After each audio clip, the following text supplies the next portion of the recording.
یہ ایک پرانے زمانے کی بات ہے۔ ایک دور دراز علاقے میں زاہد نامی نوجوان اپنے والد ناصر کے ساتھ ایک ہی گھر میں زندگی بسر کر رہا تھا۔ ان کی گزر بسر ایک چھوٹی سی دکان پر تھی جہاں وہ دن بھر محنت کرتے۔ گھر میں صرف وہ دونوں تھے اور ایک دوسرے کے سوا ان کا کوئی سہارا نہ تھا۔ رات کے وقت جب وہ گھر میں بیٹھتے تو ناصر اکثر اپنے بیٹے کو نصیحت کرتا، بیٹا، موت کا کوئی وقت مقرر نہیں، اگر میں دنیا سے چلا بھی گیا تو یاد رکھنا تم اکیلے نہیں ہو، اللہ ہمیشہ تمہارے ساتھ ہے۔ کاروبار اللہ کے بھروسے پر چلایا کرو کیونکہ دکان محض ایک وسیلہ ہے، اصل راز اللہ کی رضا میں ہے۔ ہمیشہ ایمانداری اور سچائی کو اپنانا چاہے، اس کی قیمت تمہیں اپنا سارا مال ہی کیوں نہ چکانی پڑے۔ اور بندوں کے ساتھ نرمی سے پیش آنا کیونکہ اللہ تمہیں اس وقت سہارا دے گا جب تمہیں کوئی سہارا دینے والا نظر نہیں آئے گا۔ زاہد نے باپ کی باتیں سن کر پریشان ہو کر کہا، ابا، اللہ نہ کرے کہ اب مجھے چھوڑ کر جائیں، اگر اپنا رہے تو میں کیا کروں گا؟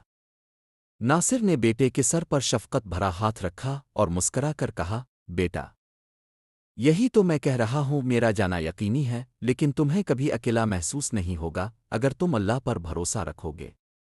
وہی تمہارا نگہبان ہے، اور اگر اس پر یقین رکھو گے تو کبھی ناکام نہیں ہوگے۔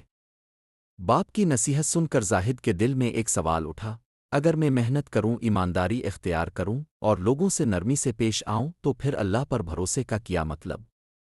آخر سب کچھ تو میرے ہی عمل سے ہوتا ہے۔ یہ سوچ کر وہ اکثر اپنے باپ کی باتوں کو نظر انداز کر دیتا۔ لیکن زاہد کو کیا معلوم تھا کہ اللہ اسے ایک ایسا منظر دکھانے والا ہے جو اس کی زندگی ہمیشہ کے لیے بدل دے گا۔ وقت گزرتا رہا اور وہ دن آ گیا جس کا ناصر اکثر ذکر کرتا تھا، وہ دنیا سے رخصت ہو گیا۔ زاہد تنہا رہ گیا، دل میں باپ کی باتیں اور نصیحتیں گونجتی رہیں جنہیں وہ پہلے نظر انداز کرتا رہا تھا۔ تنہائی کے باوجود اس نے دکان سنبھالی، مگر جلد ہی کاروبار کے لیے دور دراز شہر جانا پڑا۔ راستہ طویل تھا اور سفر کے دوران زاہد کو بھوک، پیاس اور خوف کا سامنا ہوا۔ رات کے اندھیرے میں اسے درندوں کی آوازیں سنائی دیں اور وہ گھبرا گیا۔ اسی لمحے اسے باپ کی بات یاد آئی، جب تمہیں کوئی سہارا نہ ملے تو اللہ تمہارا سہارا بنے گا۔ زاہد نے دل سے اللہ کو پکارا اور وہی گھوڑا جو تھکن سے رک چکا تھا اچانک تیزی سے چلنے لگا جیسے کسی نے اسے نئی طاقت دی ہو۔ کچھ فاصلے پر اسے روشنی نظر آئی۔ وہاں پہنچا تو ایک بزرگ اسے پناہ دینے کو تیار ہو گیا۔ زاہد نے اس رات پہلی بار محسوس کیا کہ واقعی اللہ بندے کو کبھی اکیلا نہیں چھوڑتا۔ صبح اس بزرگ نے زاہد کی مدد کی، پانی دیا، کھانا دیا اور کہا، بیٹا، اللہ تمہارے ساتھ ہے۔ تمہارے باپ نے تمہیں جو سکھایا وہی تمہیں بچا لے گیا۔ زاہد کی آنکھوں میں آنسو آ گئے۔ اس دن کے بعد اس نے دل سے اللہ پر بھروسہ کرنا سیکھا۔